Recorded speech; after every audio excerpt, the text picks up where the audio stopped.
that time.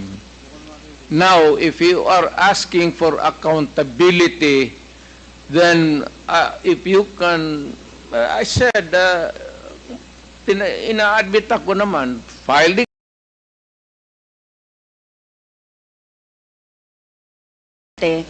yung mga biktima, yung mga pamilya ng mga biktima, lalong-lalo na yung mga biktima na inosente, mga bata, no? Walang kinalaman sa droga, kagaya ng mga pinisent ng mga nanay dito. So, paano nyo mamimeasure yung sinasabi nyong success? Hindi nyo na-eradicate. Gumamit na kayo ng force. Pinagpapatay yung mga suspected na mga drugs personality.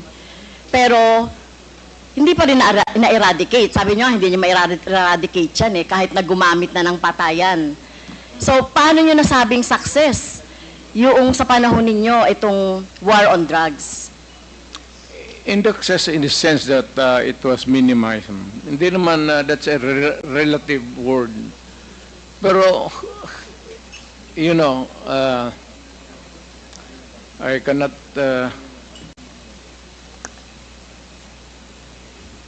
Minimize. basta ginawa ko yung dapat kong gawin sa panahon ko, ma'am.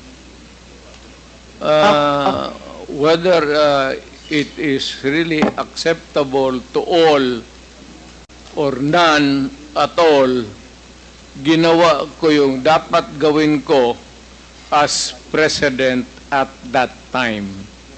Now, if you are asking for accountability, then if you can, I said, ina-admit ako naman, file the case, and I will go to jail willingly if you can prove the case, because this is a democratic country and there is a democratic process.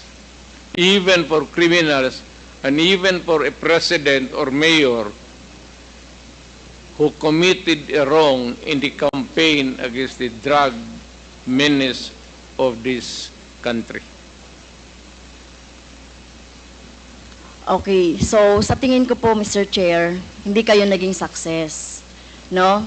Sa dami ng napatay na biktima ng EJK, hindi yon, no? Hindi yon yung makikita natin na na-minimize na talaga yung droga. In fact, tama ba to, Mr. Chair, na wala namang mga big fish na nahuli during your time? So, pwede mang magbanggit, Mr. Chair, si Mr. Duterte, na mga big fish, yung mga drug lord, mga nagmamanufacture ng droga during that time. Kasi ang nakita lang natin ay bloody, no?